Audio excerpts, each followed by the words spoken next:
என்னுடைய மாமியாருக்கு ஃப்ரூட் சலாட்னா ரொம்ப ரொம்ப பிடிக்குங்க. ஸோ அவங்களுக்கானயே ஸ்பெஷலாக நான் வாங்கின ஃப்ரூட்ஸை வச்சு சூப்பரான ஒரு ஃப்ரூட் சலாட் தாங்க பண்ணேன். ஸோ இதில் என்னென்ன ஃப்ரூட்ஸ் நான் போட்டிருக்கேன்னு பார்த்தீங்கன்னா, பனானா, மாதுளை, dates, dragon fruit, melon, black grapes, green grapes and apple. உங்களுக்கு எவ்வளோ வேணுமோ ஃப்ரெஷ் க்ரீம் ஆட் பண்ணிக்கோங்க. Milkmaid and some date syrup வந்து நான் இங்கே ஆட் பண்ணியிருக்கேன். செம்ம டேஸ்ட்டாக இருக்குங்க. ஜஸ்ட் ட்ரை பண்ணி பாருங்கள். அண்ட் இஃப்தாருக்கு நீங்கள் ஆஃப்டர் 20 மினிட்ஸ் கழிச்சு நல்லா உங்களுக்கு அந்த இதெல்லாம் வந்து சாஸ்லாம் வந்து உள்ளார இன்டேக் ஆகிட்ட பிறகு தானாக உங்களுக்கு வந்து அந்த கீழே ஒரு தண்ணி மாதிரி ஒன்று ஃபார்ம் ஆகும்.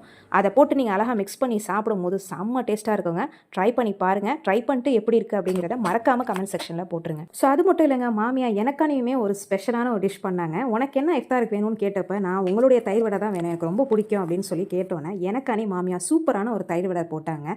ஸோ அதை எப்படி பண்ணுறது அப்படிங்கிறத நான் இப்போ உங்களுக்கு சொல்கிறேன். ஸோ மாமியா எப்படி சூப்பரான இந்த வடையை பண்ணாங்கன்னா, நைட்டே உளுந்து வந்து ஊற வச்சுக்கிட்டாங்க. அதுக்கு பிறகு காலையில் அதை நல்லா வந்து அரைச்சி எடுத்துக்கோங்க. ஸோ அதுக்கு பிறகு அரிசி மாவு, கொஞ்சமாக மல்லிக்கீரை, அப்புறம் பொடிப்பொடியாக கட் பண்ண வெங்காயம், ஜீரகம், உப்பு இதெல்லாம் போட்டு நல்லா கலந்து விட்ட பிறகு அச்சல் உளுந்து வடை ஷேப்லேயே உங்களுக்கு கிடைக்கணும்னா ஒன்றுமே இல்லைங்க, கையில் கொஞ்சமாக வந்து தண்ணி தடவிக்கோங்க. அதுக்கு பிறகு அந்த கலந்து வச்சிருந்த அந்த மாவை போட்ட பிறகு நடுவில் தண்ணி வச்சு நடுவில் வந்து ஹோல் போட்டுக்கோங்க. சூப்பராக இந்த மாதிரி டீப் ஃப்ரை பண்ணி நீங்கள் போடும்போது செம்ம சூப்பரான வடை வந்து உங்களுக்கு ரெடி ஆகிடுங்க. வடை ரெடி ஆகிடுச்சுங்க. அப்போனா தயிர் வடைனா தயிருமே நம்ம பண்ணணும் தானே. ஸோ இந்த எப்படி பண்ணுறது அப்படின்னு நீங்கள் பார்த்தீங்கன்னா, இந்த மாதிரி ஒரு பேக்கெட் தயிரும் நீங்கள் வந்து இந்த மாதிரி மிக்ஸி ஜாரில் போட்ட பிறகு மல்லிக்கீரை, அப்புறம் உங்களுக்கு தேவையான அளவு பச்சை மிளகாய், பூண்டு, உப்பு இதை நீங்கள் போட்டு நல்லா மிக்ஸி ஜாரில் அரைச்சிக்கோங்களேன்.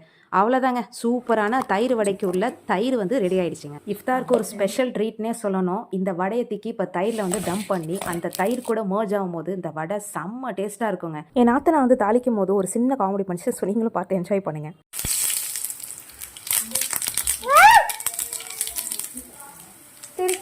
ஆஹா, தயிர் வடைக்கு இன்னும் ஒரு சுவையை ஊட்டுறதுக்காண்டி தாளித்து வந்து போட்டாங்க. அதில் என்னென்ன போட்டாங்கன்னா, கடுகு, கருவேப்பில்லை, ஜீரகம், பட்டை மிளகா இதெல்லாம் போட்டு தாளித்து அந்த தயிர் வடைக்கு மேலே போடும் போது சும்மா வேறு லெவலில் இருந்துச்சுங்க. பார்க்கும் போதே எடுத்து சாப்பிட்டுக்கிட்டே இருக்கணும் போல தான் இருந்துச்சு.